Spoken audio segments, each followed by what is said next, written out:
हरे कृष्णा। आज सुनिए अहोई अष्टमी की व्रत कथा। एक समय की बात है, एक साहूकार था जिसके 7 बेटे और 7 बहुएं थी। इसी साहूकार की एक बेटी भी थी जो दिवाली पर अपने मायके आई हुई थी। दिवाली से पहले दिए बनाने थे तो घर की 7 बहुएं दीपक के लिए मिट्टी लाने बाहर गई हुई थी। ऐसे में ननद भी उनके साथ चली गई। दिवाली से पहले कार्तिक बदी अष्टमी को 7 बहुएं अपनी इकलौती नंद के साथ जंगल में मिट्टी लेने गई।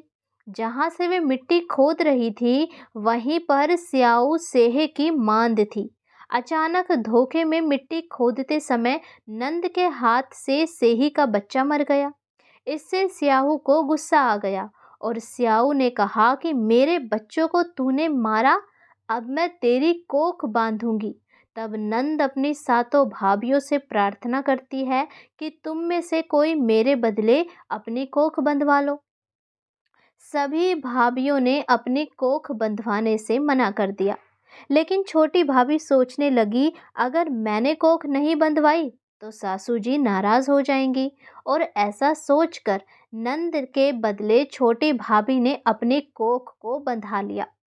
उसके बाद जब उसे जो बच्चा होता वो 7 दिन बाद ही मर जाता। एक दिन साहूकार की स्त्री ने पंडित जी को बुलाकर पूछा कि क्या बात है, मेरी इस बहू की संतान 7वें दिन क्यों मर जाती है।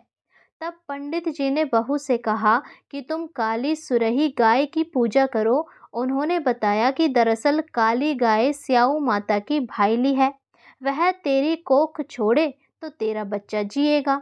अब छोटी बहू ने पूरी लगन से गाय की सेवा की।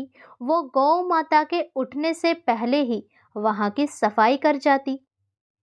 एक दिन गौ माता बोली कि मेरे जागने से पहले कोई रोज मेरी सफाई कर जाता है, सो आज तो मैं देखूंगी। अब गौ माता खूब तड़के जागी तो क्या देखती है कि साहूकार के बेटे की बहू उसके नीचे सफाई आदि कर रही है। इससे गौ माता प्रसन्न हो गई और बोली कि मैं तुझसे बहुत प्रसन्न हूँ, तुझे जो चाहिए वो मांग ले। तब साहूकार की बहू बोली कि स्याऊ माता तुम्हारी भाईली है और उन्होंने मेरी कोख बांध रखी है, उनसे कहकर मेरी कोख खुलवा दो। गौ माता ने कहा अच्छा। तब गौ माता 7 समुद्र पार अपनी भाईली के पास उसको लेकर चली। रास्ते में कड़ी धूप थी, इसलिए दोनों एक पेड़ के नीचे बैठ गई। इतने में वहां एक सांप दिखाई दिया। उसी पेड़ पर गरुड़ पंखनी के बच्चे थे। सांप गरुड़ पंखनी के बच्चों को मारने लगा। तब साहूकार की बहू ने सांप को मारकर ढाल के नीचे दबा दिया और बच्चों को बचा लिया। थोड़ी देर में गरुड़ पंखनी आई तो वहां खून पड़ा देखकर साहूकार की बहू को चोंच मारने लगी। तब साहूकार ने बोली कि मैंने तो तेरे बच्चों को नहीं मारा, बल्कि सांप से तेरे बच्चे को बचाया है। मैंने तो तेरे बच्चों की रक्षा की है। इससे गरुड़ पंखनी खुश हो गई और देखा तो बच्चे सही सलामत थे। तब बोली, बता तू क्या मांगती है, जो मांगोगी वही मिलेगा। वह बोली, 7 समुद्र पार स्याऊ माता रहती है, मुझे तो उसके पास पहुंचा दे। तब गरुड़ पंखनी ने दोनों को अपनी पीठ पर बैठाकर स्याऊ माता के पास पहुंचा दिया। स्याऊ माता उन्हें देखकर बोली कि आ बहन, बहुत दिनों बाद आई। फिर कहने लगी कि बहन, मेरे सिर में तो जुएं पड़ गई। तब सुरही के कहने पर साहूकार की बहू ने सिलाई से उसकी जुएं निकाल दी। इस पर स्याऊ माता प्रसन्न होकर बोली कि तेरे 7 बेटे और 7 बहुएं हो। साहूकारनी बोली कि मेरा तो एक भी बेटा नहीं, 7 बेटे कहाँ से होंगे।